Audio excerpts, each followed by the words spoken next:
El murmullo de las risas infantiles se sentía como un eco lejano, una melodía que no lograba alcanzarme. Estábamos en el jardín de la casa de mi hijo Rodrigo, celebrando el 5º cumpleaños de mi nieta, Lucía. El sol de la tarde se filtraba entre las hojas de los árboles, pintando manchas doradas sobre el césped, perfectamente cortado. Yo sostenía una pequeña caja envuelta en papel de colores brillantes, el regalo que había comprado con mis ahorros de meses, esperando el momento adecuado para dárselo. Pero entonces, Rodrigo carraspeó, llamando la atención de todos. Su esposa, Gabriela, se paró a su lado, con esa sonrisa que nunca llegaba a sus ojos. El aire se volvió denso, pesado, y supe que algo estaba a punto de romperse. Sentí un nudo en el estómago, una premonición helada que me recorrió la espalda, silenciando la alegría que había sentido momentos antes. Todos los rostros se giraron hacia ellos, expectantes, y el mío se quedó congelado, esperando el golpe. «Querida familia, amigos», comenzó Rodrigo, con un tono que pretendía ser solemne, pero que a mí me sonó a un ensayo mal actuado. «Como saben, la salud y el bienestar de mi madre son nuestra máxima prioridad». Sentí las miradas clavándose en mí, algunas con curiosidad, otras con una lástima que me quemaba la piel. Gabriela asintió, colocando una mano sobre el brazo de mi hijo, un gesto de apoyo que parecía más una orden.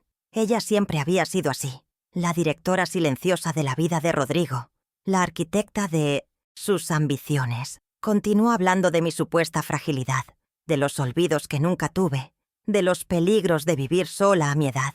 Cada palabra era una piedra lanzada con precisión, construyendo un muro de mentiras a mi alrededor para justificar lo que estaba por venir. Yo permanecí inmóvil, sintiendo cómo el color se me iba del rostro, mientras el mundo que conocía se desmoronaba en cámara lenta. Entonces llegó la frase, la estocada final. Hemos tomado una decisión pensando en lo mejor para ella. Encontramos un lugar encantador, un asilo donde estará cuidada las 24 horas del día. La palabra asilo flotó en el aire como un veneno, contaminando la celebración. El silencio que se instaló fue profundo, pesado, roto solo por el llanto ahogado de mi hija Elena, que me miraba desde el otro lado del jardín con impotencia. Vi a mis otros nietos, adolescentes, bajar la mirada, avergonzados. Gabriela sonreía, satisfecha, como si acabara de anunciar una obra de caridad.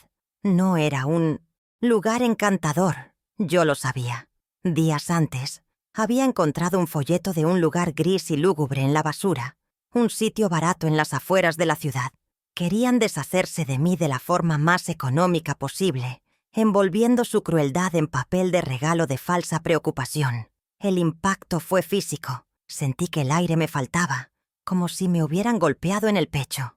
Mis manos, que sostenían el regalo de Lucía, comenzaron a temblar. El papel brillante se arrugó bajo la presión de mis dedos. Miré a Rodrigo, mi hijo, el niño al que le había curado las rodillas raspadas y al que le había leído cuentos hasta quedarse dormido. Pero el hombre que me devolvía la mirada era un extraño. Sus ojos, antes cálidos, ahora eran fríos, calculadores, reflejando la ambición que Gabriela había sembrado en él. No había amor, ni compasión, solo un interés práctico, un obstáculo que debía ser removido. Me sentí como un mueble viejo, uno que ya no combina con la decoración moderna de sus vidas y que debe ser descartado sin ceremonia. La humillación era un fuego que me consumía por dentro, frente a todos. El anuncio no fue casual. Hacerlo en público, durante una fiesta familiar, fue una estrategia deliberada, un movimiento calculado para arrinconarme y dejarme sin opción a réplica. Sabían que yo nunca haría una escena en el cumpleaños de mi nieta. Me obligaron a tragarme el dolor y la rabia, a sonreír débilmente mientras los invitados desviaban la mirada, incómodos. Gabriela se acercó y me tomó del brazo. Su tacto era frío como el hielo. «Lo hacemos por tu bien, Mariana. Verás que te adaptarás pronto», susurró, su aliento con olor a victoria. ¿Adaptarme? ¿A ser despojada de mi hogar?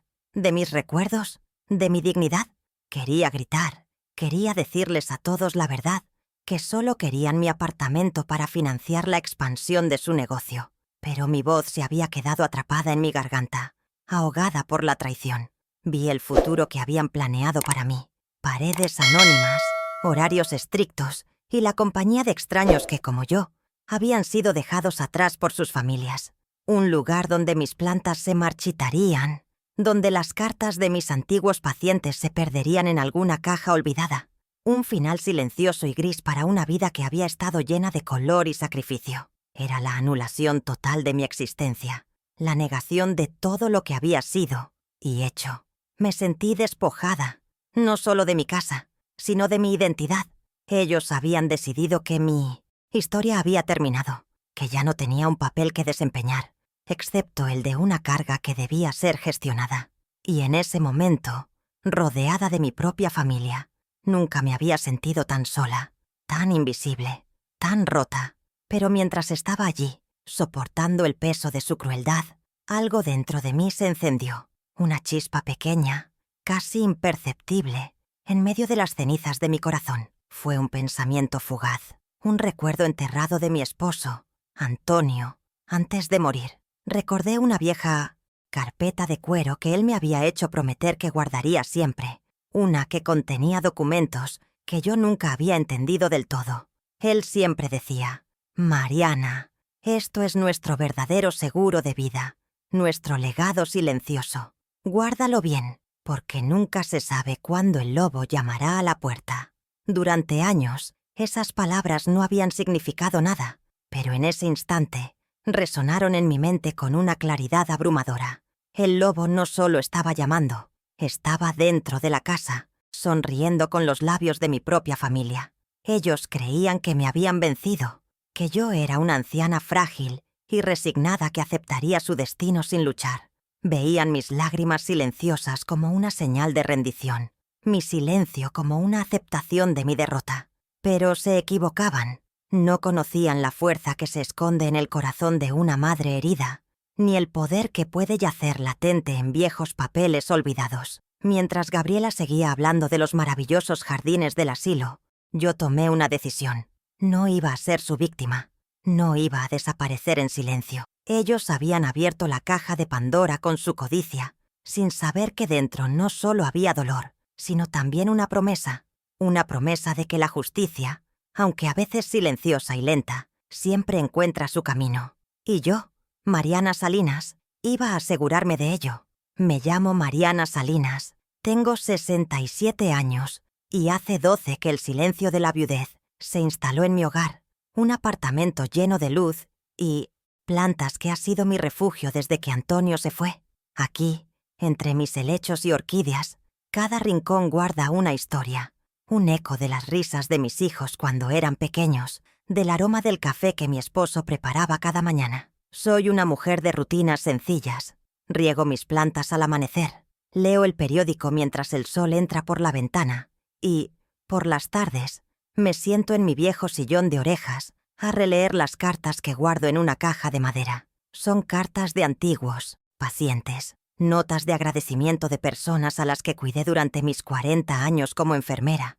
Ellas son el testimonio de una vida dedicada a sanar, a ofrecer consuelo, y me recuerdan que, a pesar de todo, mi vida ha tenido un propósito más allá de las paredes de esta casa.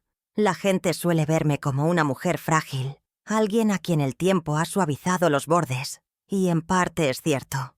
Mi cuerpo ya no tiene la agilidad de antes, y a veces mi corazón se siente como un nido vacío, especialmente en las fechas señaladas. La soledad es una compañera constante, a veces amable, a veces cruel. Mi mayor debilidad, lo admito sin reparos, siempre ha sido mi amor por Rodrigo. Por él he movido montañas, he sacrificado mis propios sueños y he justificado sus errores, siempre creyendo en el niño de buen corazón que una vez fue. Ceguera de madre, le llaman. Quizás ese amor incondicional ha sido el terreno fértil donde creció la semilla de su ambición desmedida, una semilla que ahora amenaza con devorarme. Pero lo que pocos ven es la roca que hay debajo de esta apariencia de fragilidad. Décadas en las trincheras de un hospital, enfrentando la vida y la muerte a diario, forjaron en mí una resiliencia silenciosa, una fortaleza que ahora mismo es mi único salvavidas. Mi día a día transcurre en una calma predecible que, hasta hace poco, me resultaba reconfortante. Me levanto con el sol, mis huesos protestan un poco, pero el ritual de cuidar mis plantas me ancla a la vida. Cada hoja nueva, cada flor que brota, es una pequeña victoria contra el paso del tiempo. Luego, me dedico a la casa, un espacio que mantengo impecable, no por obsesión, sino por respeto a los recuerdos que alberga. Antonio y yo compramos este apartamento con el sudor de nuestro trabajo, y cada mueble, cada fotografía en la pared, es un capítulo de nuestra historia. Por las tardes, cuando la luz se vuelve anaranjada, me gusta sentarme junto a la ventana y observar la vida de la calle, imaginando las historias de los transeúntes. Es una existencia tranquila, quizás demasiado para algunos, pero era mi paz, un equilibrio que mis propios hijos decidieron que era momento de destruir por completo, sin preguntar, sin importarles. Soy enfermera jubilada, una profesión que no elegí tanto como ella me eligió a mí. Desde muy joven sentí el impulso de cuidar, de aliviar el dolor ajeno. Pasé más de 40 años en los pasillos de hospitales públicos, con sus olores a antiséptico y su sinfonía de pitidos y lamentos. Vi nacer y vi morir. Sostuve la mano de incontables extraños en sus momentos de mayor vulnerabilidad, ofreciendo una palabra de aliento o simplemente una presencia silenciosa. Ese trabajo me enseñó sobre la fortaleza del espíritu humano, pero también sobre su fragilidad. Me enseñó a ser paciente, a escuchar lo que no se dice con palabras y a encontrar fuerza en la compasión. Sacrifiqué noches en vela, navidades y cumpleaños, tiempo con mis propios hijos, para cuidar de los hijos de otros. Y nunca me arrepentí, porque sentía que estaba haciendo lo correcto, que mi vida servía para algo más grande que yo misma. Desde que Antonio falleció de un infarto fulminante, hace 12 años, tuve que aprender a navegar el mundo sola. Él era mi ancla, mi confidente, el que entendía mis silencios y celebraba mis pequeñas alegrías. Su ausencia dejó un cráter en mi vida que nada ni nadie ha podido llenar. Los primeros años fueron un borrón de dolor y confusión, pero poco a poco encontré la manera de seguir adelante, apoyándome en mis rutinas y en el amor de mis hijos, o lo que yo creía que era amor. Elena, mi hija mayor, se mudó a otra ciudad y formó su propia familia. Y aunque nuestro cariño es genuino, la distancia física se convirtió también en una distancia emocional. Y Rodrigo se convirtió en el centro de mi universo.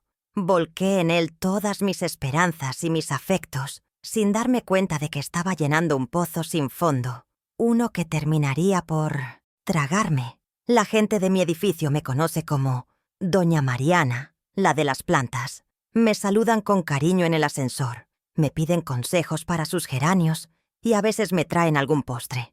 He construido una pequeña comunidad aquí, relaciones cordiales que llenan algunos de los vacíos de mi día. Pero en el fondo, soy una persona reservada.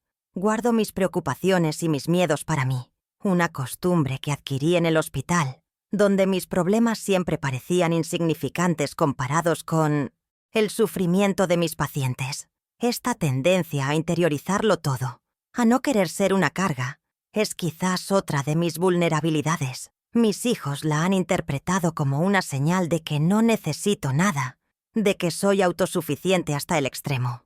No se dieron cuenta de que mi silencio no era falta de necesidad, sino un grito mudo pidiendo que me vieran de verdad.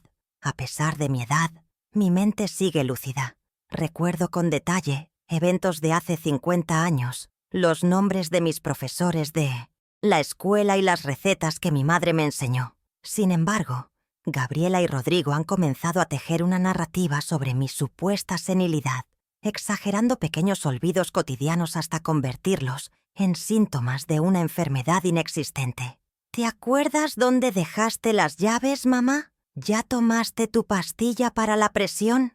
Lo hacen con una falsa dulzura que me revuelve el estómago, creando una duda insidiosa no solo en los demás, sino a veces en los momentos más oscuros de la noche, incluso en mí misma. Es una forma de violencia sutil, una guerra psicológica para despojarme de mi credibilidad y mi autonomía. Pero en el fondo de mi ser, sé la verdad, sé que mi mente está intacta y sé que su única enfermedad es la codicia.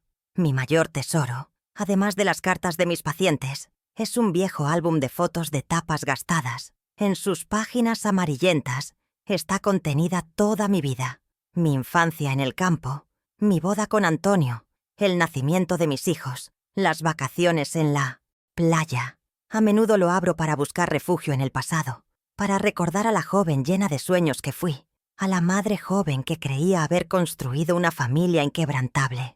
En esas fotos, los ojos de Rodrigo todavía brillaban con inocencia, no con el frío cálculo que veo ahora. Me pregunto en qué momento exacto se torció todo, cuándo el amor filial se convirtió en una transacción comercial. Fui yo la que falló en algo. Le di demasiado, le exigí demasiado poco. Son preguntas que me atormentan en el silencio de la noche, aunque sé que buscar culpas no cambiará el presente. Una de las cosas que más amo de mi apartamento es el balcón. Es pequeño, pero lo he convertido en un oasis verde en medio del concreto de la ciudad. Allí tengo mis rosales, mis jazmines y una pequeña huerta con hierbas aromáticas. Cuidarlas es mi terapia, mi meditación, sentir la tierra en mis manos, ver el milagro de una semilla que se convierte en flor. Me conecta con el ciclo de la vida, con la idea de que incluso después del invierno más duro, la primavera siempre llega. Es una lección de paciencia y esperanza. Mis plantas no me juzgan, no me exigen nada que no pueda dar. Solo necesitan luz, agua y un poco de cuidado. A cambio, me regalan su belleza y su perfume. Ellas son la prueba viviente de que con un poco de atención, hasta lo más frágil puede florecer y mostrar una fuerza inesperada. Una fuerza que ahora, más que nunca, necesito encontrar en mí misma. Así que esta soy yo, Mariana Salinas, una viuda de 67 años, enfermera jubilada, amante de las plantas y madre de 2 hijos, uno que me ama desde la distancia y otro que ha decidido que mi existencia es un inconveniente. Una mujer que ha dedicado su vida a los demás y que, en el ocaso de sus días, se encuentra frente a la batalla más dura de todas, la de reclamar su propio valor frente a aquellos a quienes les dio la vida. Puede que parezca una batalla perdida, una abuela contra el mundo moderno y ambicioso de su hijo, pero ellos han subestimado algo fundamental. Han olvidado que las raíces más profundas no son las que más se ven y que a veces las flores más hermosas nacen en los lugares más inesperados, justo cuando todos creen que la tierra ya está seca y agotada. ¿Y tú? ¿Qué habrías hecho en mi lugar? Cuéntamelo en los comentarios. Me encantaría saber si alguna vez te pasó algo parecido. Mi familia, lo que queda de ella, es un tapiz tejido con hilos de amor y de indiferencia. Tengo 2 hijos, 2 mundos completamente distintos que salieron del mismo vientre. Elena es la mayor, mi niña de ojos soñadores que siempre tuvo un corazón noble. Se casó joven y se fue a vivir al sur, a cientos de kilómetros de distancia. Hablamos por teléfono cada domingo. Nuestras conversaciones son un bálsamo para mi soledad, pero la distancia es un abismo que a veces ni las palabras pueden cruzar. Ella tiene su propia vida, sus propios problemas con sus hijos adolescentes, y aunque sé que me quiere con toda su alma, a menudo siento que no quiero cargarla con mis angustias. Su impotencia en la fiesta de cumpleaños fue palpable. Vi la rabia y la tristeza en su rostro, pero está demasiado lejos para ser mi escudo en el día a día. Ella es el amor que me consuela, pero no el que puede defenderme. Luego está Rodrigo, mi hijo menor, el sol alrededor del cual mi mundo giró durante demasiado tiempo. Es un hombre hecho a sí mismo, o eso le gusta decir, ambicioso, trabajador hasta la extenuación, y con una necesidad insaciable de aprobación, de éxito a cualquier precio.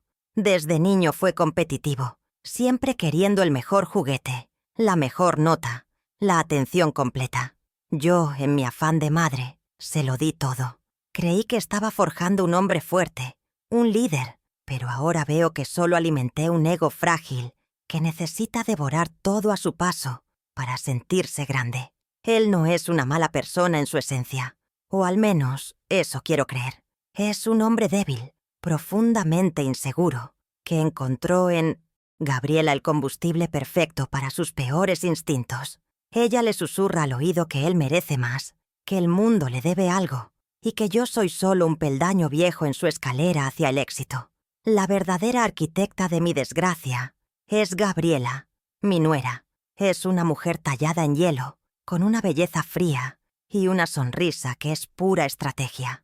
Proviene de una familia adinerada venida a menos y vive obsesionada con recuperar un estatus social que cree merecer. En Rodrigo vio la herramienta perfecta, un hombre trabajador y moldeable al que podía empujar hacia la cima. Desde el primer día que la conocí, sentí su desprecio velado. Miraba mi apartamento, mi ropa, mi forma de hablar, como si estuviera analizando una pieza de museo anticuada. Para ella, yo represento las raíces humildes de las que Rodrigo debe desprenderse para ser aceptado en su círculo de apariencias y lujos. Es manipuladora, calculadora y no tiene escrúpulos. Ha envenenado la mente de mi hijo poco a poco, convenciéndolo de que el amor familiar es una debilidad y que los lazos de sangre son solo negocio. La motivación de Gabriela es tan transparente como el cristal, el dinero y el prestigio. Ve en mi apartamento no un hogar lleno de recuerdos, sino un activo inmobiliario, un capital estancado que podría financiar la expansión de la empresa de Rodrigo y, por ende, su propio estilo de vida. Quiere cenas en restaurantes caros, ropa de diseñador, vacaciones exóticas y, sobre todo, la envidia de sus amigas. Yo soy un obstáculo en su camino, una mancha en su perfecto cuadro de familia exitosa. Rodrigo, por su parte, está atrapado en la tela de araña que ella ha tejido. Su motivación es más compleja. Anhela el éxito para demostrarle a un mundo imaginario, y quizás a sí mismo, que es valioso. Y en su mente retorcida, Gabriela lo ha convencido de que cualquier sacrificio es válido para alcanzar esa meta, incluso el sacrificio de su propia madre. Es la clásica tragedia del hombre que vende su alma por un reflejo. Nuestra relación no siempre fue así de tóxica. Recuerdo los primeros años de su matrimonio, cuando todavía venían a almorzar los domingos y me contaban sus planes con entusiasmo. Yo los apoyaba en todo. Les preparaba sus platos favoritos, les daba los pocos ahorros que tenía para que pudieran empezar.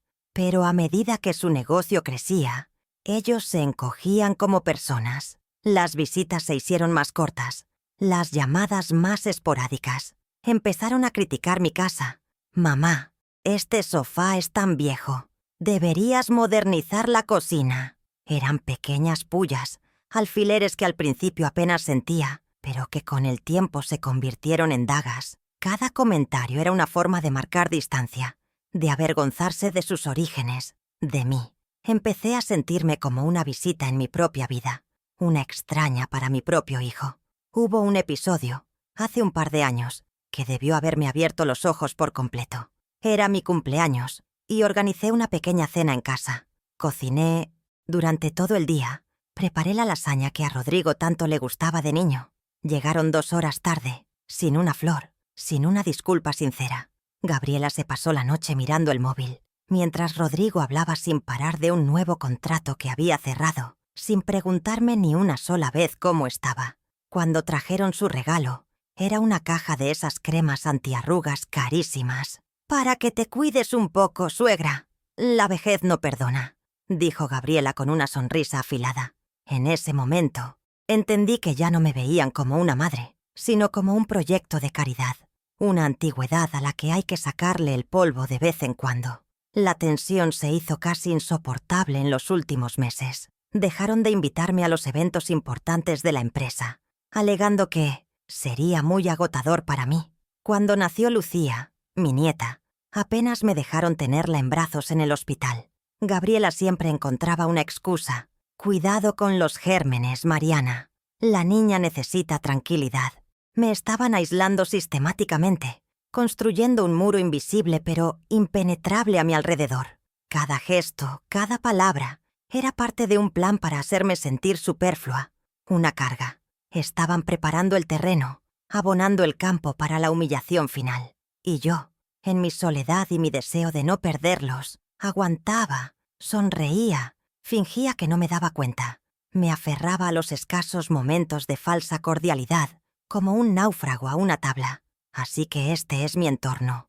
Una hija que me ama. Desde lejos, un hijo devorado por la ambición y una nuera que es el diablo vestido de seda. No son monstruos de cuentos de hadas. No, son personas reales, con motivaciones que, desde su perspectiva, probablemente tengan sentido. Y eso es lo más aterrador de todo.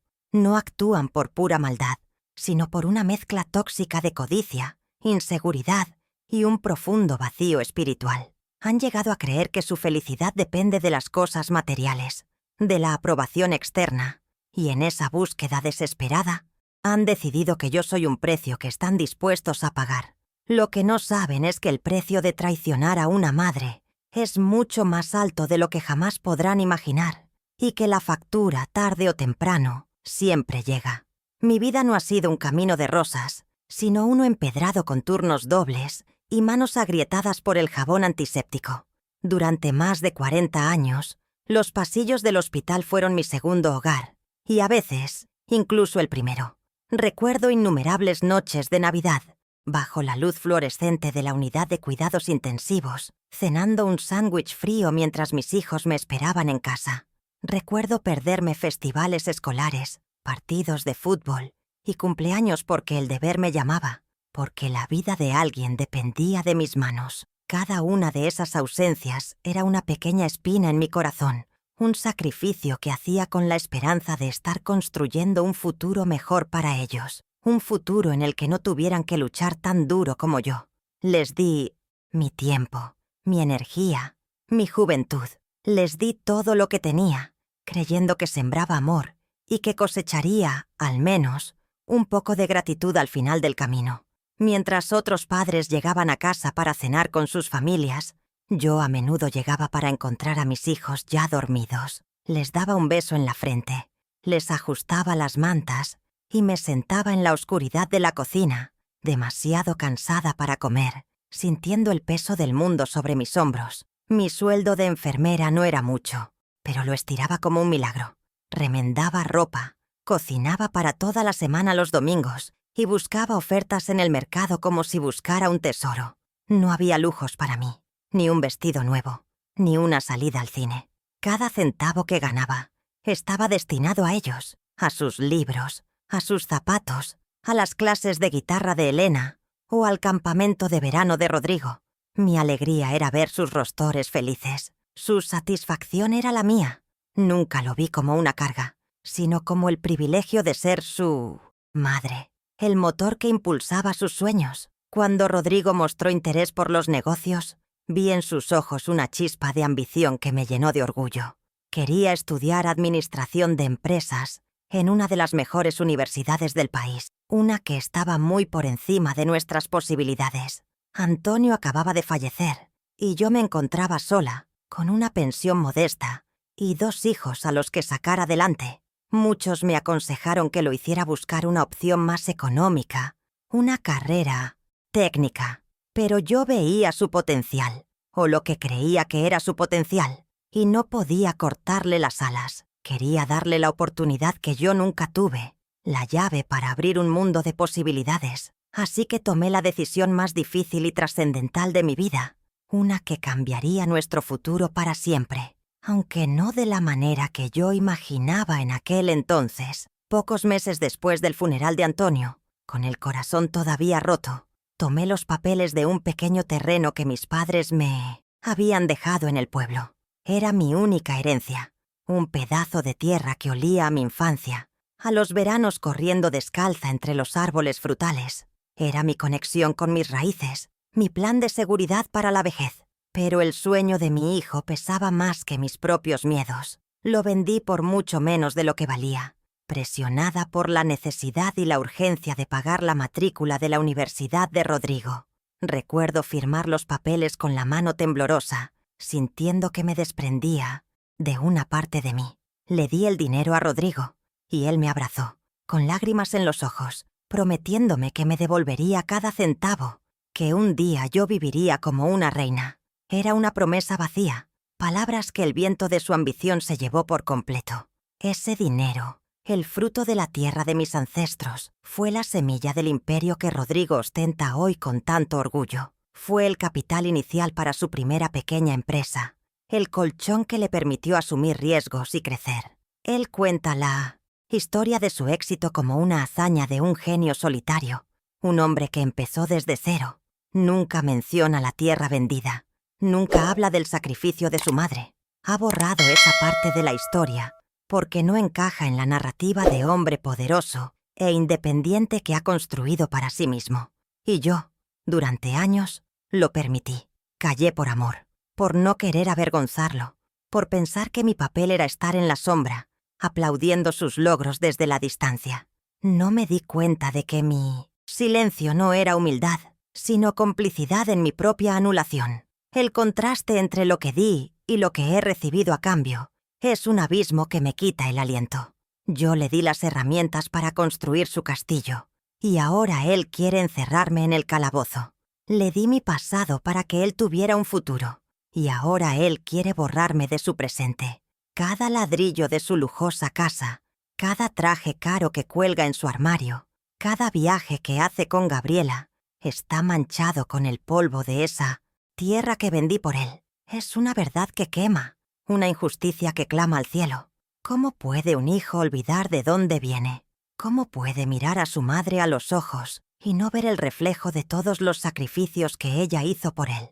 La ingratitud es un veneno lento, uno que no te mata de golpe, sino que te va secando el alma poco a poco, hasta dejarte hueca por dentro. Mis manos son el mapa de mi vida. Están cubiertas de pequeñas cicatrices de cortes accidentales en la sala de emergencias, de quemaduras leves en la cocina. Las venas son ríos que han transportado el peso de mi familia durante décadas. Estas manos cambiaron pañales, tomaron la fiebre, aplicaron inyecciones, cocinaron miles de comidas y dieron incontables abrazos. Son las manos de una trabajadora, de una cuidadora, de una madre. Ahora, cuando las miro, Gabriela las ve y hace una mueca de disgusto. «Deberías hacerte una manicura, Mariana. Usar guantes», me dice, como si fueran algo de lo que avergonzarse. Ella no.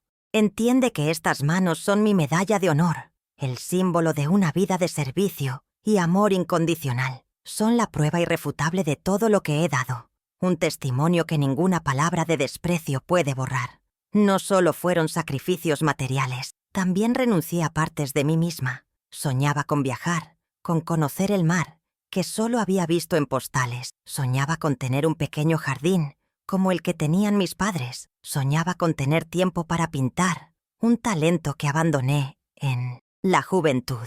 Todos esos pequeños sueños fueron puestos en una caja y guardados en el desván de mi corazón para dar paso a las necesidades más urgentes de mis hijos. No me arrepiento de haberlos criado. Esa fue mi mayor alegría. Pero sí me duele que ellos nunca hayan preguntado por esa caja, que nunca se hayan interesado por los sueños que su madre guardaba en silencio. Para ellos, yo siempre fui solo eso. Mamá, un rol, una función, no una mujer con sus propias esperanzas y anhelos. Incluso después de que Rodrigo se casara y su situación económica mejorara exponencialmente, mi vida no cambió. Seguí viviendo en mi modesto apartamento, con mis muebles de siempre, administrando mi pequeña pensión. Él y Gabriela me ofrecían regalos caros en Navidad, objetos impersonales y ostentosos que no tenían nada que ver conmigo, como un jarrón de diseñador o un pañuelo de seda que nunca usaría. Eran gestos para calmar su conciencia, no para darme alegría. Nunca se ofrecieron a arreglar la fuga en el baño, a ayudarme con la compra del supermercado, o simplemente a pasar una tarde conmigo, conversando sin prisa. Me daban migajas de su riqueza, pero me negaban lo único que yo realmente necesitaba: su tiempo, su cariño, su respeto. Me trataban como a una empleada jubilada a la que se le da una gratificación, no como a la mujer que les dio todo. Así que cuando me acusan de ser una carga, cuando justifican su decisión de enviarme a un asilo por mi propio bien, siento una rabia sorda y profunda. ¿Una carga? ¿Yo, que los llevé en mi vientre y luego sobre mis hombros durante toda mi vida? Es la ironía más cruel de todas. Usaron mi fuerza hasta agotarla y ahora se quejan de mi supuesta debilidad.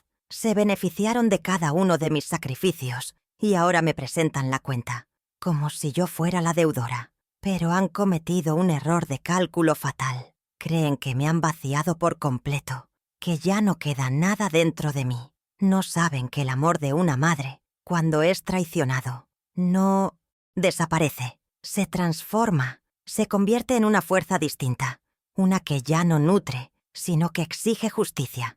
Y la mía está a punto de despertar. Unos días después de la fiesta, con el eco de la humillación todavía resonando en mis oídos, me encontré ordenando el viejo armario del pasillo, una tarea que siempre posponía. Necesitaba mantener las manos y la mente ocupadas para no ahogarme en la tristeza. Detrás de una pila de mantas viejas, mis dedos rozaron una superficie familiar, la carpeta de cuero oscuro que Antonio me había encargado custodiar. Hacía años que no la veía, pero su tacto me transportó instantáneamente a la última semana de vida de mi esposo. Lo recordé en la cama, pálido pero con los ojos lúcidos, entregándomela con una solemnidad que en su momento no comprendí del todo. Guarda esto como si fuera tu vida, Mariana. Es el fruto de mis desvelos con mi hermano. Quizás nunca valga nada, pero si algún día la tormenta arrecia, esto podría ser nuestro paraguas. Palabras, entonces enigmáticas, ahora se sentían como una profecía. La saqué del armario, soplé el polvo acumulado y la llevé a la mesa del salón, sintiendo un peso extraño, una mezcla de curiosidad y temor. Con manos temblorosas, abrí la carpeta. El interior olía a papel viejo, a tiempo guardado. Estaba llena de documentos mecanografiados, con fórmulas, diagramas técnicos y un lenguaje legal que se escapaba a mi comprensión. Veía el nombre de mi esposo, Antonio Salinas, junto al de su hermano, Ricardo, el que emigró a Estados Unidos hacía más de 30 años y del que habíamos perdido el rastro. Hablaban de un dispositivo de filtración molecular y de una patente registrada en la Oficina Internacional. En su momento, Antonio me había explicado algo sobre un invento en el que trabajaron juntos en su juventud, una idea revolucionaria para purificar el agua. Pero yo, inmersa en los turnos del hospital y la crianza de los niños, lo había archivado en mi mente como uno más de los sueños de mi marido. Nunca imaginé que esos sueños estuvieran tan meticulosamente documentados, sellados y registrados, esperando en silencio en el fondo de un armario. Pasé las páginas con cuidado, como si fueran reliquias frágiles. Veía firmas, sellos oficiales y fechas que se remontaban a décadas atrás. Todo parecía tan lejano, tan desconectado de mi realidad actual. ¿Qué valor podría tener todo esto ahora? Ricardo, mi cuñado, era un ingeniero brillante, un soñador como Antonio. Se fue a buscar fortuna con la promesa de volver, pero la vida lo fue dejando allá. Las cartas se espaciaron hasta cesar por completo. Para mí, él era casi un fantasma, un recuerdo de juventud. Ver su nombre junto al de mi esposo en esos papeles me trajo una oleada de nostalgia. Eran dos hermanos unidos por un sueño, separados por un océano, y yo era ahora la única guardiana de ese legado, de esa promesa de papel y tinta que no sabía si era un tesoro o simplemente un montón de nostalgia bien organizada. Decidí no decir nada a nadie. ¿Qué podría decir? ¿Que había encontrado unos papeles viejos de un invento de mi marido muerto y de mi cuñado desaparecido? Rodrigo y Gabriela se habrían reído de mí. Mamá y sus fantasías, habrían dicho, usando esto como una prueba más de mi supuesta senilidad. Me habrían quitado la carpeta y probablemente la habrían tirado a la basura sin siquiera leerla. No, esto era algo que debía guardar para mí. Sentí, por primera vez en mucho tiempo, que tenía algo que era solo mío, un secreto que me conectaba con Antonio y con una parte de nuestra historia que ni siquiera mis hijos conocían. Guardé la carpeta en un lugar más seguro, en el fondo de mi cajón de la ropa interior, bajo los pañuelos perfumados de lavanda. Era un gesto casi infantil, pero me hizo sentir que protegía la última voluntad de mi esposo. En los días siguientes, la existencia de esa carpeta se convirtió en mi ancla silenciosa. Mientras soportaba las llamadas de Rodrigo, cada vez más insistentes, hablándome de las maravillosas instalaciones del asilo y de la necesidad de empezar a empacar mis cosas, yo pensaba en esos documentos, Eran una posibilidad, una pregunta sin respuesta, en medio de un futuro que parecía terriblemente cierto. Empecé a buscar en Internet, con mi vieja tableta, términos que leía en los papeles: patente internacional, sociedad de invención, derechos de explotación. La mayoría de las cosas que leía eran demasiado complejas, pero empecé a entender que una patente podía tener un valor inmenso si la tecnología era útil. ¿Sería útil un dispositivo para purificar el agua? En un mundo cada vez más sediento, mi corazón me decía que sí. Era una esperanza minúscula, frágil, pero era mía. Una noche, mientras no podía dormir, volví a mirar los documentos y encontré algo que había pasado por alto. Era una vieja tarjeta de visita prendida con un clip en la última página. Pertenecía a un bufete de abogados en Estados Unidos, con un nombre, Robert Miller, y una dirección en Houston. Y debajo, escrito a mano por Antonio, un número de teléfono y una nota. Ricardo confía en él. Es el mejor en patentes. El corazón me dio un vuelco. No era solo un montón de papeles. Había un camino, un posible siguiente paso. La idea de hacer una llamada internacional me aterrorizaba. ¿Qué diría? ¿Cómo explicaría todo en mi inglés rudimentario? Parecía una locura, un salto al vacío. Pero, ¿qué más tenía que perder? Ya me lo habían quitado todo, o casi todo. Con esa tarjeta en la mano, sentí que la historia aún no estaba escrita. Antonio, desde donde estuviera, me había dejado un mapa, y yo, aunque temblando de miedo, estaba empezando a considerar seguirlo. La semana siguiente, el asedio comenzó en serio. Rodrigo y Gabriela aparecieron en mi puerta sin avisar, con una pila de folletos de colores brillantes en la mano. Los extendieron sobre mi mesa de café, tapando la foto de Antonio. Eran imágenes de asilos, todos con nombres eufemísticos como Villa, Dorada o El Reposo del Ángel. Mostraban a ancianos sonrientes jugando a las cartas o paseando por jardines impecables. Era una farsa, una puesta en escena tan insultante como su discurso en la fiesta. «Mira, mamá, este tiene piscina climatizada», dijo Gabriela con un entusiasmo que me revolvió el estómago. Yo miraba las caras sonrientes de esos desconocidos y solo podía pensar en que todos ellos, probablemente, tenían una historia de despojo similar a la mía. No dije nada, solo pasaba las páginas con lentitud, sintiendo el papel satinado y frío bajo mis dedos, un contraste brutal con la calidez de mi hogar que pretendían arrebatarme. Rodrigo, adoptando el papel de hijo responsable, intentó un enfoque más práctico. «Hemos hablado con la administradora de Villa Dorada. Parece un lugar excelente, muy profesional. Tienen lista de espera, así que es importante que tomemos una decisión pronto». Hablaba de mi vida como si estuviera discutiendo una inversión inmobiliaria, analizando pros y contras, sin tener en cuenta mi corazón. Le señalé que yo no quería ir a ningún sitio, que mi casa era mi lugar en el mundo. Su rostro se endureció. «Mamá, no seas infantil.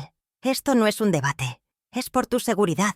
Gabriela y yo estamos muy preocupados». La palabra preocupados era un arma que usaban para desarmarme, para hacerme sentir culpable por mi deseo de independencia. Era una manipulación cruel. Convertían su codicia en un acto de amor filial y mi resistencia en un capricho egoísta. Unos días después, el ataque se volvió más personal. Gabriela vino sola, con la excusa de ayudarme a organizar mis cosas. En realidad, era una misión de reconocimiento para tasar mis posesiones. Paseaba por mi casa, abriendo armarios, tocando mis muebles con la punta de los dedos. «Este aparador es de buena madera, Mariana. Podríamos sacar un buen dinero por él». Luego cogió uno de mis álbumes de fotos. «Todo esto se puede digitalizar. Ocupa mucho espacio». Cada palabra era una anulación de mi historia, una reducción de mis recuerdos a meros objetos con valor monetario. Sentí una rabia fría apoderarse de mí. Eran mis cosas, mi vida, la historia de mi familia. ¿Y ella se atrevía a ponerles precio? ¿A decidir qué merecía ser salvado y qué debía ser descartado? Apreté los puños dentro de los bolsillos de mi bata para no gritarle que se fuera de mi casa. El fin de semana siguiente, organizaron un almuerzo familiar. Fue en su casa, y me di cuenta de que era otra emboscada. Invitaron a mis sobrinos y a mis primos, creando un público para su próxima actuación. En medio de la comida, Rodrigo anunció la buena noticia de que habían encontrado el lugar perfecto para mí. Describió el asilo como si fuera un resort de 5 estrellas, omitiendo convenientemente el costo y la verdadera razón del traslado. Vi la incomodidad en los rostros de mis parientes, la lástima en sus ojos. Me sentí como un animalito en exhibición, el centro de un espectáculo bochornoso. Mi prima, Isabel, intentó defenderme. «¿Pero Mariana está de acuerdo con esto?». Gabriela respondió por mí, con una sonrisa condescendiente. «Ella sabe que es lo mejor, ¿verdad, Mariana?». A veces le cuesta aceptar los cambios. Es normal a su edad. Me robaron la voz. Me pintaron como una anciana senil e incapaz de decidir por sí misma. La humillación no terminó ahí. Después del almuerzo, mientras tomábamos el café, Gabriela sacó su tablet y empezó a mostrar fotos del apartamento que querían comprar con el dinero de la venta del mío. Tiene una cocina enorme, con una isla central, y el dormitorio principal tiene un vestidor gigante, decía, mirando de reojo para ver mi reacción. Rodrigo añadía detalles sobre la seguridad del edificio y la cercanía a su club social. Hablaban de su futuro brillante, construido sobre las ruinas de mi presente, y lo hacían sin el menor pudor, sin la más mínima muestra de empatía. Era una crueldad calculada, una forma de restregarme en la cara que mi vida estaba terminando para que la de ellos pudiera florecer. Tuve que levantarme e ir al baño para que no me vieran llorar, para recomponerme y encontrar la fuerza para soportar el resto de la velada. La presión se intensificó con llamadas telefónicas diarias. A veces era Rodrigo, con su tono de falsa paciencia, preguntándome si ya había empezado a empacar. «Mamá, no lo dejes para el último momento. Será más estresante para ti». Otras veces era Gabriela, con su dulzura venenosa, contándome sobre las actividades del asilo. «Hoy tuvieron clase de acuarela, Mariana. A ti que te gusta pintar, te encantaría». Cada llamada era un recordatorio constante de que mi tiempo en mi propia casa tenía los días contados. Empecé a sentir una ansiedad constante, un nudo en el estómago que no se deshacía. Mi hogar, mi refugio, se había convertido en una prisión. En la antesala de mi exilio, el sonido del teléfono se convirtió en una tortura, el preludio de una nueva dosis de manipulación. Un martes por la tarde, la situación cruzó una nueva línea. Llegué a casa después de hacer la compra y me encontré a un hombre con un traje elegante en mi salón, hablando con Rodrigo. Era un agente inmobiliario. Estaba midiendo las paredes, evaluando la luz, hablando en voz alta sobre el potencial del inmueble. Ni siquiera me habían avisado. Rodrigo me sonrió como si fuera lo más normal del mundo. «Este es el señor Ramírez. Solo está echando un vistazo preliminar, mamá, para que nos hagamos una idea del valor». Sentí que el suelo desaparecía bajo mis pies. Habían traído a un extraño a mi casa, a mi espacio más íntimo, para tasar mi vida sin mi permiso. Fue una violación, una invasión. Le pedí al señor Ramírez que se fuera, con una calma que me sorprendió a mí misma. Rodrigo se enfadó. «No puedes hacerme esto. Me haces quedar mal». Su única preocupación era su imagen, no mi dignidad. Esa noche tuve una fuerte discusión con Rodrigo por teléfono. Por primera vez en años, le levanté la voz. Le dije que era mi casa, que no tenía derecho a venderla, que me estaba tratando como a un objeto. Él, en lugar de mostrar arrepentimiento, se puso a la defensiva. «Lo hago por nuestro futuro. ¿No lo entiendes? Esta empresa es el legado que dejaré a mis hijos. Tú deberías estar orgullosa y apoyarme, no ponerme obstáculos». Sacó a relucir todos mis supuestos fallos, mis olvidos, mi terquedad. Me acusó de ser egoísta, de no pensar en el bien de la familia. La llamada terminó con él colgándome el teléfono. Me quedé en silencio, con el auricular en la mano, temblando de rabia y de dolor. Había torcido la realidad de tal manera que él era la víctima y yo, la villana egoísta. Gabriela, viendo que la confrontación directa no funcionaba del todo, cambió de táctica. Empezó a usar a mi nieta, Lucía. La traía a casa por las tardes y le decía cosas delante de mí. «Abuela se va a ir a una casa nueva, muy grande, con muchos otros abuelitos para jugar». La niña, en su inocencia, me preguntaba, emocionada: ¿Me llevarás a tu casa nueva, abuela? Estaban usando a una niña de 5 años como arma, envenenando su mente con su versión de la historia, asegurándose de que la transición fuera suave para ellos, sin importar el daño emocional que me estaban causando. Era el acto más bajo y cobarde que podía imaginar. Ver los ojos de mi nieta brillar ante la idea de mi partida fue una de las puñaladas más dolorosas que he recibido en mi vida. Empezaron a tomar decisiones por mí sobre mis pertenencias más queridas. Un día Rodrigo se llevó la vieja mecedora de mi dormitorio, la que había sido de mi madre. Dijo que no cabría en la habitación del asilo y que la iba a guardar en un depósito. Supe que era mentira. Probablemente la vendió o la tiró. No le importaba el valor sentimental que tenía para mí, que en esa silla mi madre me había cantado canciones de cuna. Era solo un objeto que estorbaba en sus planes. Cada día desaparecía algo. Un juego de té, una colección de libros, pequeños objetos que formaban parte de mi identidad. Estaban desmantelando mi vida pieza por pieza, borrando mis huellas antes incluso de que me hubiera ido, asegurándose de que no hubiera nada a lo que volver. En público, mantenían la fachada de familia perfecta y preocupada. Si nos encontrábamos con algún vecino en el portal, Gabriela me abrazaba y me preguntaba en voz alta si me había tomado la medicación. «Hay que cuidarla mucho. Es un tesoro, pero tan frágil», le decía a la vecina, que me miraba con una mezcla de compasión y pena. Estaban construyendo una narrativa pública que me dejaba indefensa, la de la pobre anciana que ya no rige bien y que tiene la suerte de tener un hijo y una nuera tan atentos. Cada una de esas actuaciones me dejaba sin fuerzas, porque ¿cómo luchar contra una mentira tan bien contada, tan llena de sonrisas y gestos amables? Me sentía atrapada en una obra de teatro donde yo era la protagonista, pero ellos habían escrito el guión y el final. El desprecio no era solo por mis cosas, sino también por mis afectos. Un día vino a visitarme una vieja amiga del hospital, Carmen. Gabriela estaba en casa y la trató con una frialdad cortante. Apenas la saludó e interrumpió nuestra conversación varias veces para hablar de temas triviales y ostentosos, haciendo que mi amiga se sintiera incómoda y fuera de lugar. Cuando Carmen se fue, Gabriela me dijo: «¿Por qué sigues viendo a esa gente? No está a nuestra altura, Mariana. Tienes que empezar a relacionarte con personas de nuestro nivel».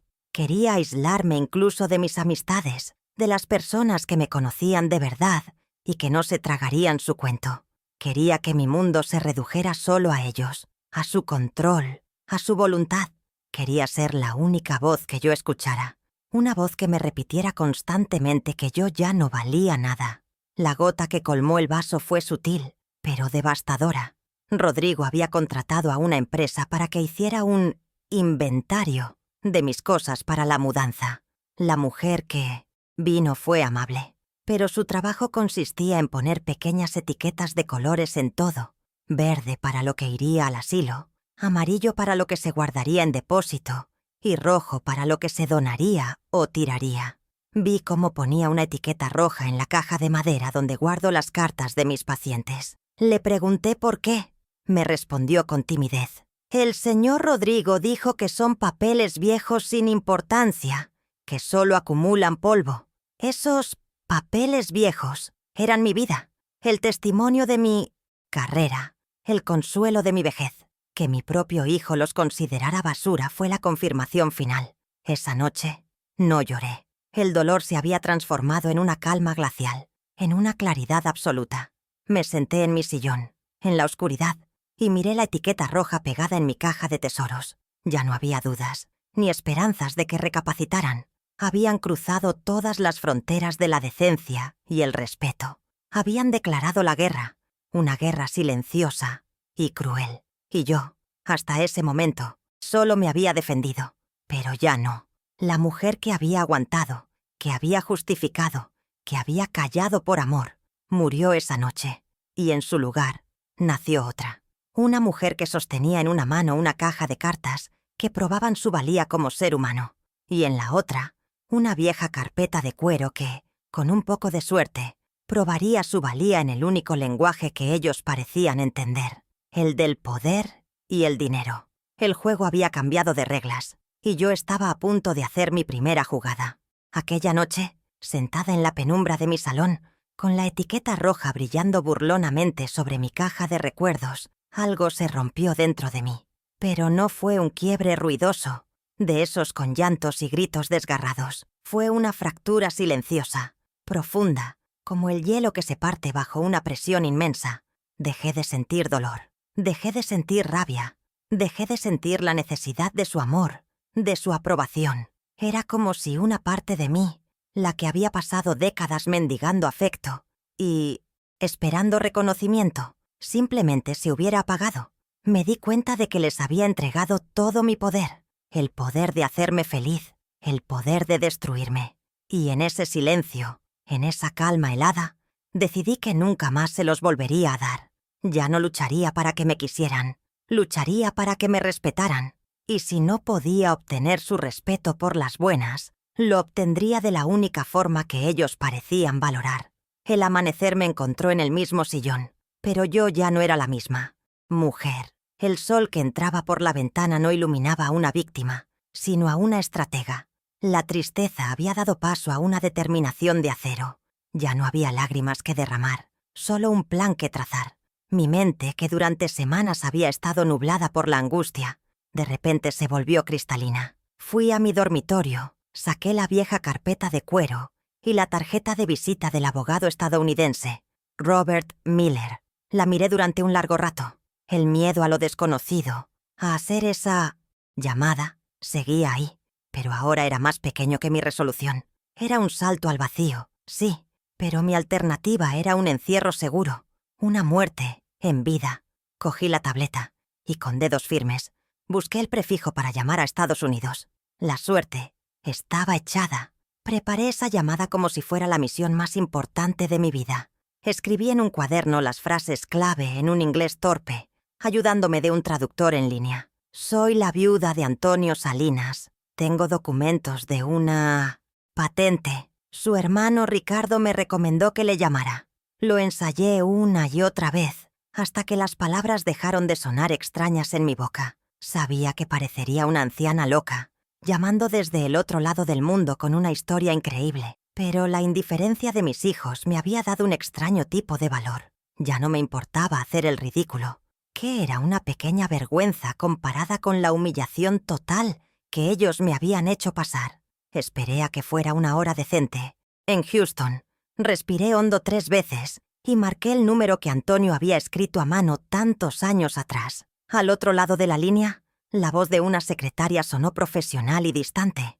Mi corazón latía con fuerza, pero mi voz salió sorprendentemente firme. Le expliqué, en mi inglés ensayado, quién era y por qué llamaba. Hubo una larga pausa. Me imaginé que estaría a punto de colgar, de descartarme como una llamada equivocada. Pero entonces escuché un cambio en su tono. Me pidió que esperara un momento. Los segundos se hicieron eternos. Finalmente, una voz masculina, grave y calmada, sonó en el auricular. Soy Robert Miller. ¿En qué puedo ayudarla, señora Salinas? El simple hecho de que me escuchara, de que no me hubiera descartado, fue como un bálsamo.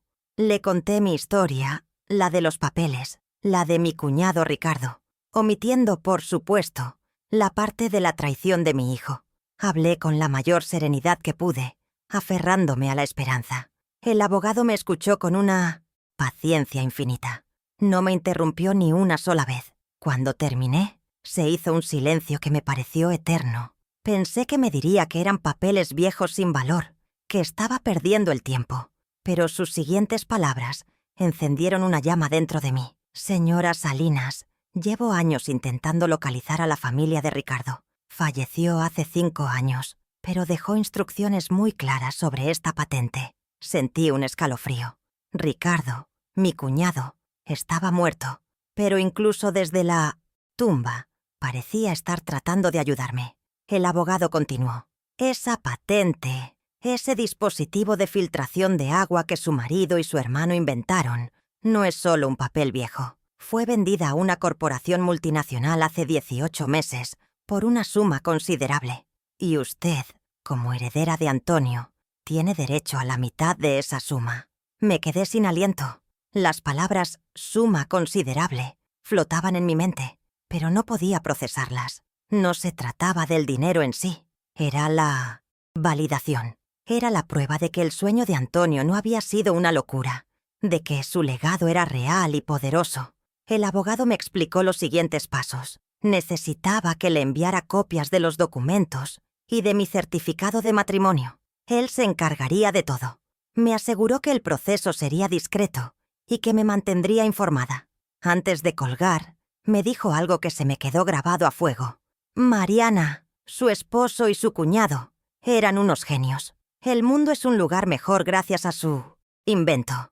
Es hora de que usted reciba el reconocimiento y la seguridad que ellos siempre quisieron para usted.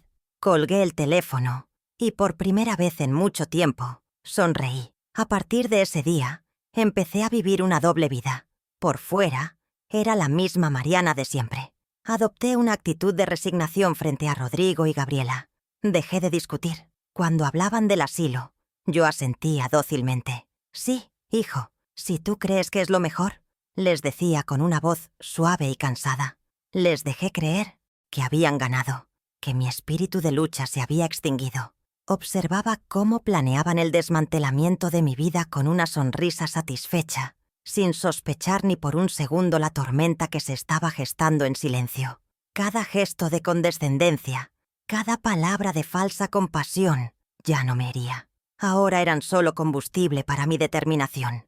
Me convertí en la mejor actriz, interpretando el papel de la anciana frágil y derrotada que ellos querían ver. Mientras ellos celebraban su victoria inminente, yo actuaba en la sombra. Fui a un cibercafé, un lugar donde nunca me buscarían, para escanear los documentos y enviárselos al abogado Miller. Aprendí a usar el correo electrónico, a adjuntar archivos, a comunicarme en un nuevo lenguaje. Cada pequeño paso era una victoria secreta. Empecé a observar a mi hijo, no con los ojos de una madre, sino con los de una estratega. Analizaba su empresa, sus socios, los eventos a los que asistía. Escuchaba sus conversaciones jactanciosas sobre sus planes de expansión, y cada palabra que él decía, yo la guardaba. Estaba reuniendo información, preparando mi tablero de ajedrez. Ya no era un peón en su juego. Estaba a punto de convertirme en la reina, y ellos, en su arrogancia, ni siquiera se habían dado cuenta de que la partida había comenzado. La primera señal de que el mundo estaba empezando a girar a mi favor llegó una mañana de martes, bajo la forma de un sobre rígido de cartón con sellos internacionales. Lo trajo un mensajero que me pidió que firmara un acuse de recibo con un dispositivo electrónico. Justo en ese momento, Gabriela estaba por llegar para llevarme a una visita de prueba al asilo. El corazón me dio un vuelco. Firmé con rapidez, cogí el sobre, y justo cuando oía su coche aparcando en la calle, lo escondí debajo del cojín del sofá. Entré en mi dormitorio para ponerme el abrigo, tratando de calmar mi respiración. Cuando Gabriela entró, con su habitual aire de superioridad, yo era la viva imagen de la docilidad. Mientras ella inspeccionaba mi atuendo, criticando mis zapatos, yo solo podía pensar en el paquete que esperaba, caliente y prometedor, a solo unos metros de ella. Era mi primer secreto tangible, la primera prueba física de que mi nueva realidad estaba en camino. Esa tarde, después de soportar la visita guiada al infierno que ellos habían elegido para mí, volví a casa con el alma encogida, pero con el sobre como mi talismán. Lo abrí con un cuidado reverencial. Dentro había una pila de documentos impresos en un papel grueso y elegante, llenos de cláusulas legales y con el membrete del bufete de abogados de Houston. El señor Miller me había enviado el contrato de representación y los formularios iniciales para reclamar mi herencia. Había también una carta personal, escrita en un español claro y conciso, seguramente traducida por su secretaria. En ella me explicaba que los fondos ya estaban asegurados en una cuenta de depósito en garantía y que el proceso era solo una formalidad. Sostener esos papeles en mis manos fue electrizante. Ya no era una fantasía, no era una llamada lejana, era real. La justicia tenía membrete, sello y olía a tinta fresca. Mi primera pequeña victoria consistió en sembrar una semilla de duda, un acto minúsculo pero cargado de intención. Durante una de las visitas de Rodrigo, en la que me presionaba para que firmara los papeles de la autorización de venta de mi apartamento, Fingí estar confundida. Miré los documentos con el ceño fruncido y dije, como para mí misma, no estoy segura, hijo. Mi abogado me dijo que nunca firmara nada sin entender bien la cláusula de fideicomiso irrevocable. La palabra abogado flotó en el aire, cargada de electricidad. Rodrigo frunció el ceño. ¿Qué abogado, mamá? No tienes ningún abogado. Yo me encogí de hombros, con una sonrisa senil. Oh, no sé. Quizás lo soñé. A mi edad, ya sabes, las cosas se mezclan en la cabeza. Vi una sombra de incertidumbre cruzar su rostro por una fracción de segundo. Fue suficiente. Había plantado la primera espina en su camino de rosas. Gabriela, que es mucho más astuta, no dejó pasar mi supuesto lapsus. Esa noche, Rodrigo debió contárselo, porque al día siguiente me llamó con una excusa trivial, pero su tono era inquisitivo. Me preguntó por mi salud, por si estaba durmiendo bien, y luego casualmente soltó. «Oye, Mariana, a raíz de lo que dijiste ayer, hemos pensado que quizás sería bueno que un abogado de nuestra confianza revise todos los papeles contigo para que te quedes tranquila». Supe de inmediato que estaban probando el terreno, intentando averiguar si mi comentario había sido un desliz o algo más. Le seguí el juego. «Ay, qué amables sois, hijos. Pero no hace falta, de verdad. Seguro que eran tonterías mías. Confío plenamente en vosotros». Mi sumisión pareció calmarlos. Creyeron que solo había sido un eco de alguna película que había visto. Subestimarme era su mayor error, y yo iba a explotarlo hasta el final. La segunda mini revelación llegó de una fuente inesperada. Mi hija, Elena. En nuestra llamada del domingo, le conté una versión muy editada de la verdad. No le hablé del dinero. No quería que pareciera que eso era lo importante. Simplemente le dije que había encontrado unos papeles de su padre y que un antiguo colega suyo me estaba ayudando a revisarlos. Le pedí, como un favor personal, que la próxima vez que hablara con Rodrigo, mencionara casualmente que yo estaba muy entretenida con unos asuntos legales de papá. Sabía que Elena, en su inocencia y su deseo de protegerme, lo haría. Y así fue. El miércoles, Rodrigo me llamó. Su voz era tensa. «Elena me ha contado que estás revolviendo papeles viejos. Mamá, no te crees falsas esperanzas con las cosas de papá». Él no dejó nada de valor. La ansiedad en su voz era música para mis oídos. Mi plan estaba funcionando. Estaba creando una narrativa paralela que los descolocaba. Mientras ellos se preocupaban por mis fantasías, yo avanzaba en el mundo real. Firmé los documentos del abogado Miller y los envié de vuelta por mensajería urgente, pagando con el dinero que había ahorrado para el regalo de mi nieta. Fue un acto simbólico. El dinero destinado a la familia que me traicionaba ahora financiaba mi liberación. El señor Miller me confirmó por correo electrónico que había recibido todo y que había iniciado el proceso de transferencia de los fondos a una nueva cuenta bancaria a mi nombre, una cuenta que, por supuesto, Rodrigo y Gabriela desconocían por completo. Cada correo electrónico que intercambiaba con el bufete era como recibir una bocanada de aire fresco. Me sentía competente, poderosa, viva. Estaba gestionando mi futuro, tomando las riendas de mi destino. Todo ello desde el viejo sillón de mi salón. Decidí dar un paso más en mi guerra psicológica. Empecé a dejar como por descuido mi tableta abierta en páginas de bancos internacionales o de convertidores de divisas. Un día Gabriela vino a buscarme para ir al supermercado y mientras yo me ponía los zapatos, la vi mirar de reojo la pantalla. Fingí no darme cuenta. En el camino, comentó con una risa forzada: «¿Interesada en las finanzas internacionales, Mariana?» Yo le sonreí con dulzura. «Oh, es solo un juego que me recomendó una amiga. Para mantener la mente activa, ya sabes. Dicen que es bueno para la memoria». Su sonrisa no llegó a sus ojos. Sabía que no me creía del todo. La estaba incomodando, introduciendo elementos que no encajaban en su narrativa de anciana desvalida.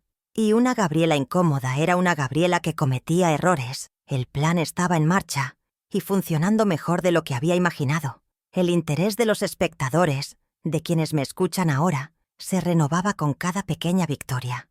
Cada vez que lograba despistarlos, sentía una oleada de poder. No era un poder ostentoso, sino uno silencioso, que crecía en mi interior. Estaba aprendiendo a jugar su juego, el de las medias verdades y las apariencias. Ellos me habían enseñado las reglas con su crueldad, y ahora yo las estaba usando en su contra. Mi duelo ya no era pasivo. Cada día que pasaba, cada llamada que hacía, cada correo que enviaba, era un paso más hacia la luz, hacia el momento en que la verdad saldría a la superficie con la fuerza de un volcán. Y ellos seguían de espaldas al cráter, celebrando en el borde, completamente ajenos a la erupción que se avecinaba. Mi relación con Elena también empezó a cambiar sutilmente. Aunque no le había contado toda la verdad, el hecho de haberle confiado un pequeño secreto nos había unido. Sentía su apoyo incondicional en sus palabras, aunque no supiera exactamente qué estaba apoyando. «Mamá, me alegro de que estés ocupada con esas cosas. Te noto más animada», me dijo en nuestra última llamada. Y era cierto. Tenía un propósito, una misión. Ya no pasaba las tardes sumida en la melancolía. Ahora las pasaba investigando, planificando, preparándome para la confrontación final. Esta lucha no solo era por mi casa o por mi dinero. Era por recuperar mi voz, mi dignidad.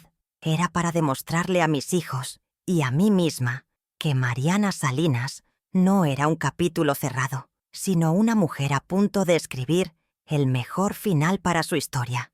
¿Verdad que la esperanza puede nacer en los lugares más inesperados? Si quieres saber cómo sigue esta historia, cómo preparé el golpe final, suscríbete y acompáñame, porque lo que viene ahora es la parte en la que la justicia deja de ser silenciosa.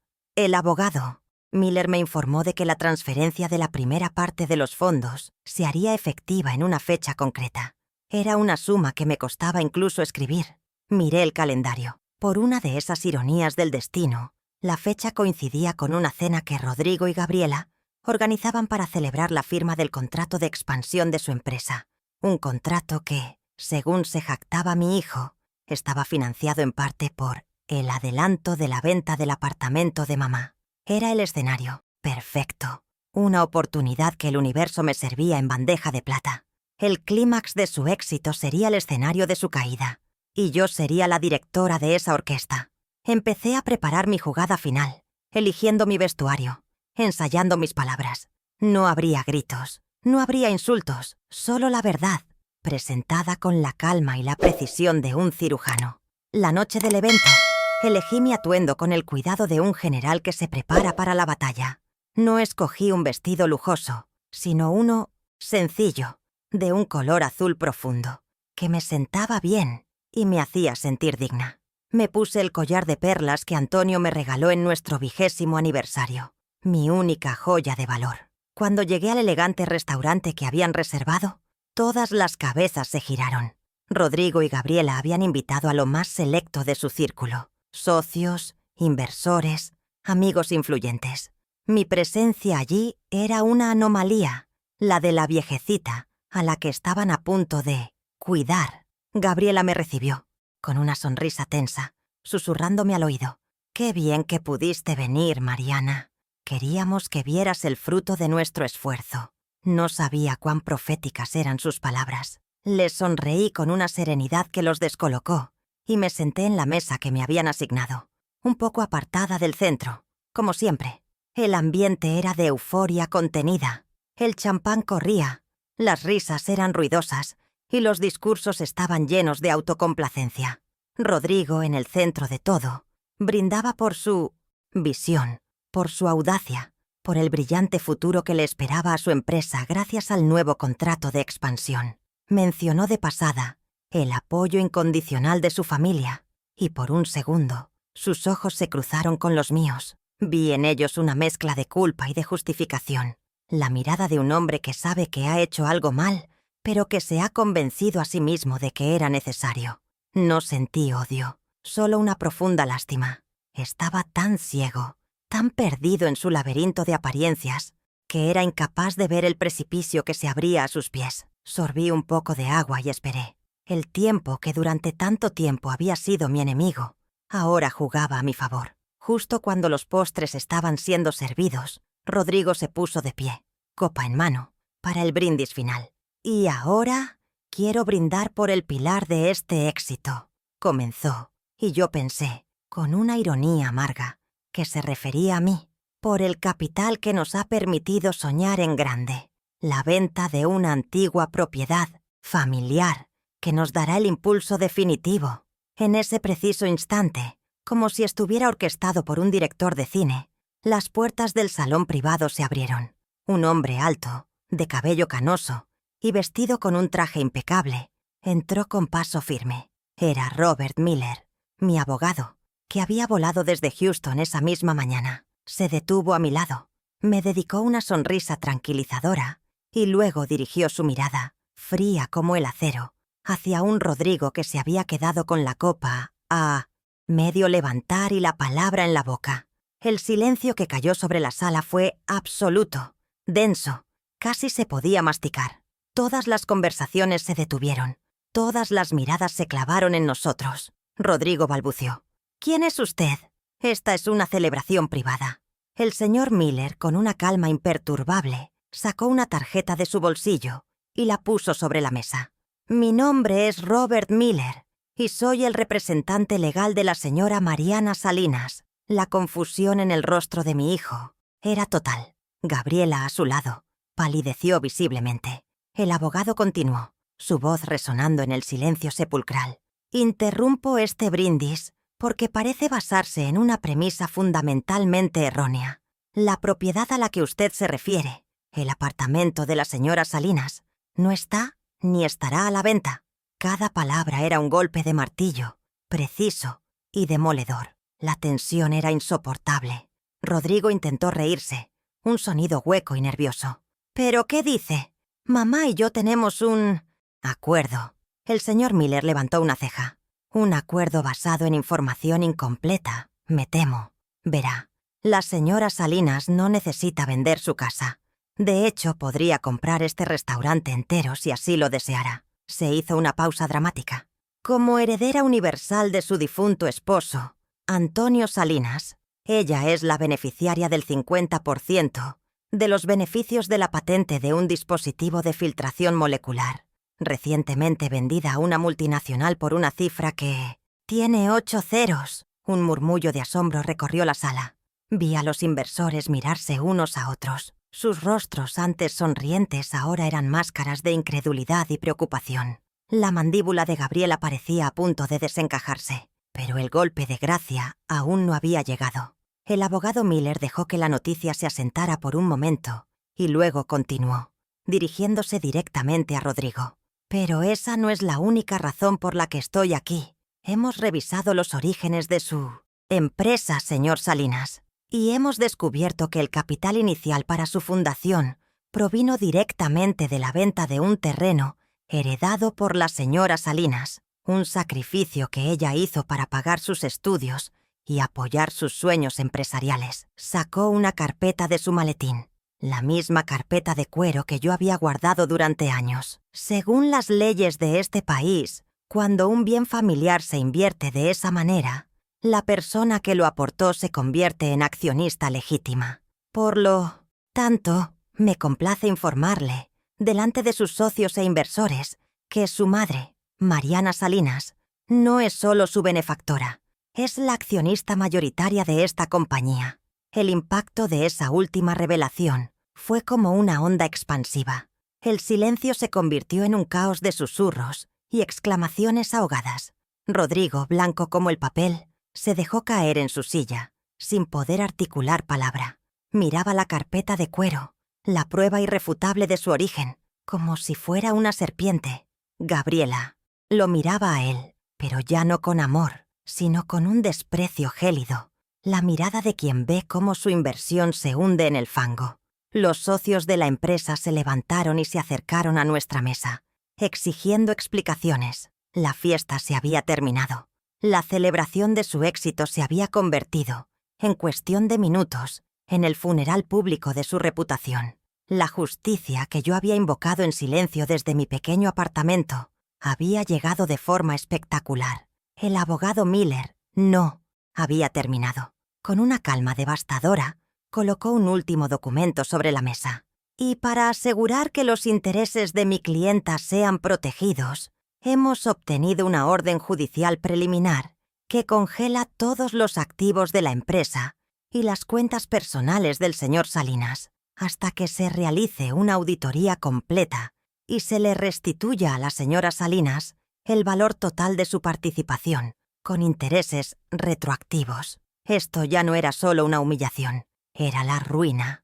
Vi el pánico en los ojos de Rodrigo, el terror puro de un hombre que ve cómo el castillo de naipes que ha construido con tanto esmero se derrumba por un solo soplo de verdad. Todo por lo que había luchado, todo por lo que me había traicionado, se desvanecía ante sus ojos, y la artífice de todo era la mujer a la que él había considerado un estorbo. Yo permanecí en silencio durante todo el proceso. No necesitaba decir nada. Mi abogado había hablado por mí, pero la fuerza detrás de sus palabras era la mía. Era la fuerza de mis 40 años de trabajo, de mis noches en vela, de mi tierra vendida, de mi corazón roto. Mientras el caos se arremolinaba a mi alrededor, yo sentía una paz inmensa, una sensación de profunda vindicación. No era alegría, no era euforia por su caída, era la calma que sigue a la tormenta, la serena satisfacción de haber enderezado algo que estaba terriblemente torcido.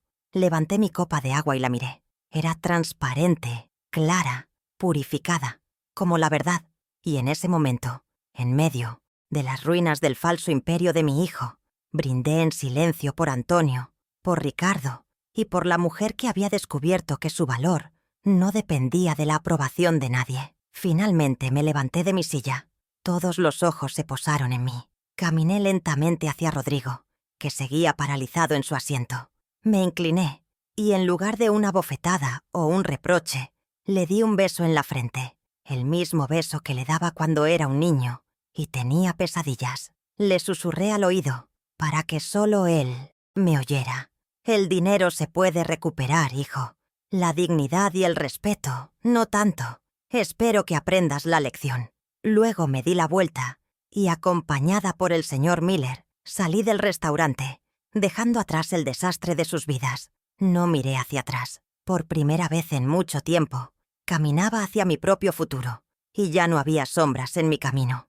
La noche era fresca y el aire olía a libertad. Las secuelas de aquella noche fueron tan rápidas como devastadoras. La noticia del fraude y del engaño corrió como la pólvora en los círculos empresariales de la ciudad. Los inversores, sintiéndose estafados, retiraron su apoyo en masa. Los socios, furiosos por haber sido mantenidos en la oscuridad sobre el verdadero origen del capital de la empresa, iniciaron acciones legales contra Rodrigo. Su reputación, construida con tanto esmero sobre cimientos de mentiras, se derrumbó en cuestión de días. Perdió la empresa, perdió la confianza de sus colegas y perdió su estatus. Pasó de ser el joven empresario modelo al paria del que todos hablaban en susurros. El dinero, el prestigio, el poder, todo aquello por lo que había sacrificado a su propia madre, se desvaneció como el humo, dejándolo solo con las cenizas de su ambición y el peso de su vergüenza. Gabriela, como era de esperar, no tardó en abandonar el barco que se hundía. Su amor, que siempre había estado condicionado al éxito y al dinero, no sobrevivió a la ruina. En cuanto la orden judicial congeló las cuentas y el lujoso estilo de vida se vio amenazado, ella le mostró su verdadera cara.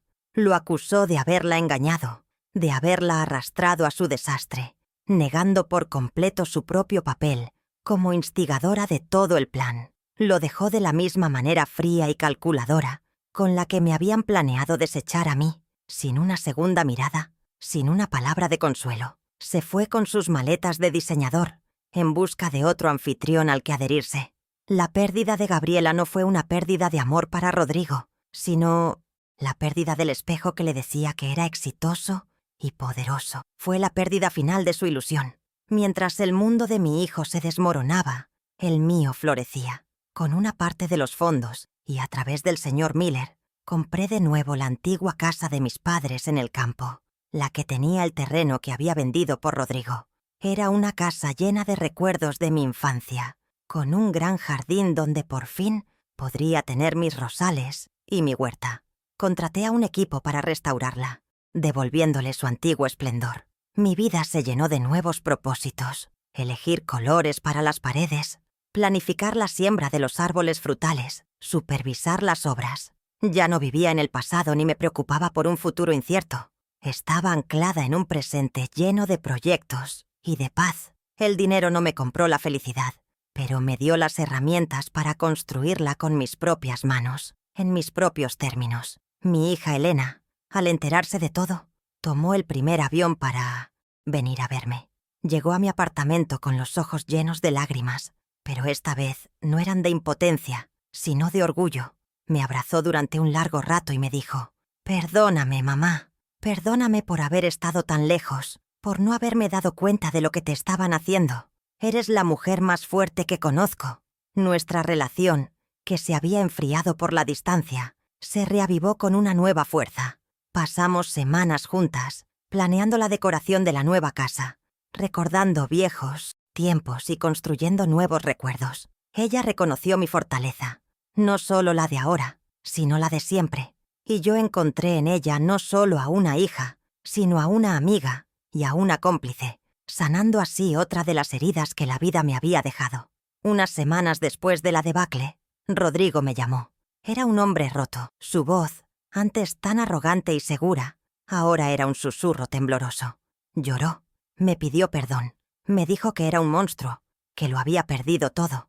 Escuché su confesión en 1900. Silencio, sin interrumpir. Una parte de mi corazón, la de la madre, se dolió al oír su sufrimiento. Pero la otra parte, la de la mujer que había aprendido a valorarse, sabía que el perdón no podía ser un regalo incondicional, una vuelta al ciclo de abuso. El perdón tenía que ser ganado, no solo con palabras de arrepentimiento, sino con acciones que demostraran un cambio real y profundo. Le dije que lo sentía por su dolor, pero que necesitaba tiempo y espacio para sanar mis propias heridas.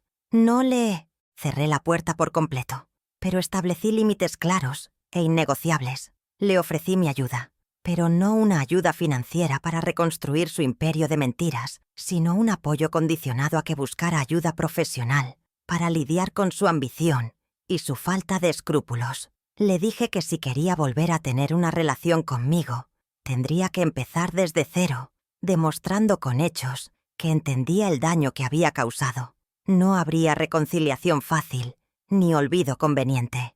Nuestra relación, si es que volvía a existir, se basaría en un nuevo fundamento, el del respeto mutuo y la honestidad. Era un camino largo y difícil para él, y la decisión de recorrerlo era solo suya. Yo ya no iba a cargarlo sobre mis hombros. Mi nueva vida es tranquila pero plena.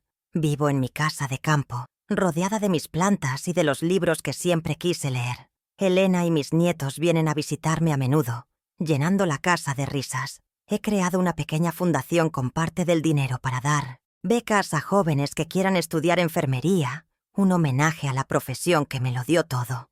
Mi poder ya no es silencioso, es un poder activo, que uso para crear, para sanar, para ayudar a otros. No vivo con amargura ni con rencor. He aprendido que la verdadera independencia no es tener dinero, sino conocer tu propio valor y no permitir que nadie, ni siquiera tus propios hijos, te pongan un precio inferior. El despojo que sufrí se convirtió en mi mayor liberación. Al quitarme todo, me obligaron a encontrar lo único que nadie podía arrebatarme, mi propia fuerza interior. La historia con Rodrigo no ha tenido un final de cuento de hadas, con un abrazo y un perdón absoluto. Es una historia real, compleja, con heridas que tardarán en cicatrizar. No sé si algún día recuperará mi confianza, pero eso ya no me desvela.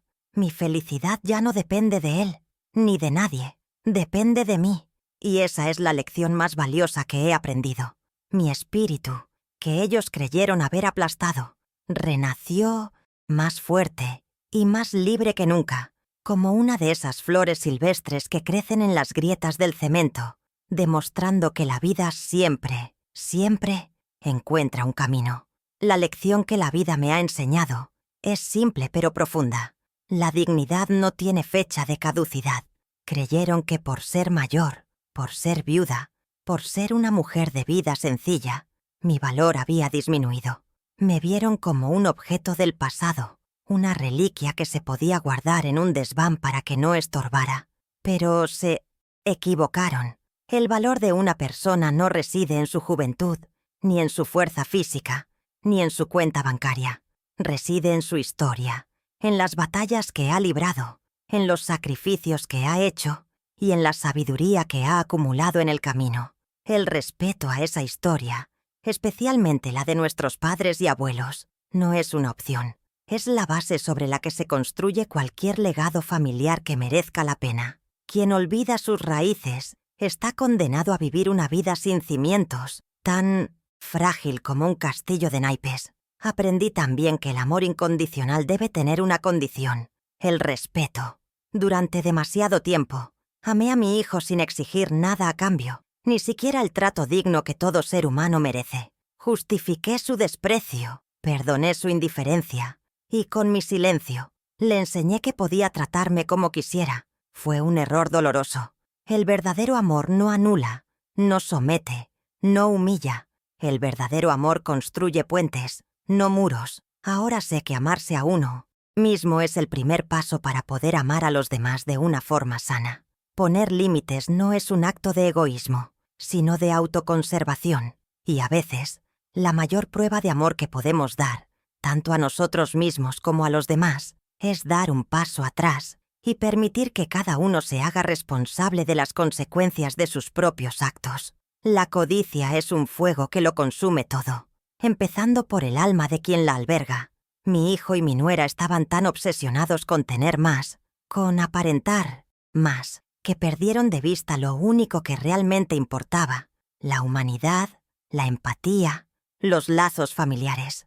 En su afán por conseguir mi apartamento, estaban dispuestos a destruir mi paz, mi hogar y mi dignidad. Y al final, en esa hoguera que ellos mismos encendieron, lo único que se quemó fueron sus propias vidas, sus reputaciones y su futuro. La verdad, tarde o temprano, siempre sale a la luz, y cuando lo hace, actúa como un espejo, reflejando la fealdad de quienes han vivido en la oscuridad de la mentira y la manipulación. No hay riqueza material que pueda comprar una conciencia tranquila ni un corazón en paz. La justicia a veces llega de las formas más inesperadas. Para mí, llegó a través de una vieja carpeta de cuero y una llamada telefónica al otro lado del mundo. Durante años, tuve el poder en mis manos sin saberlo. Estaba sentado en silencio, esperando el momento adecuado, esperando a que yo estuviera lista para reclamarlo. Esto me enseñó que nunca debemos subestimarnos, que, dentro de cada uno de nosotros, reside una fortaleza que a menudo desconocemos. A veces, solo hace falta una chispa, un momento de quiebre, para que esa fuerza despierte y nos muestre de lo que somos capaces. No importa la edad que tengamos, ni las veces que nos hayan hecho sentir pequeños. Nunca es tarde para reescribir nuestra propia historia y darle el final que merecemos. Así que esta es mi historia, la de una mujer que creyeron derrotada, pero que encontró en el desprecio la fuerza para renacer. La verdad puede tardar, pero siempre llega. A veces con el susurro de un recuerdo, a veces con una simple llamada que lo cambia todo. No permitas que nadie te diga cuándo ha terminado tu tiempo, ni que le ponga precio a tu dignidad, porque el mayor tesoro que tenemos es el respeto por nosotros mismos. Y ese, queridos amigos, es un legado que nadie nos puede arrebatar. Gracias por haberme acompañado hasta aquí. Si mi historia te ha conmovido o te ha recordado algo importante, compártela. Porque a veces, una historia es todo lo que necesitamos para recordar nuestro propio poder.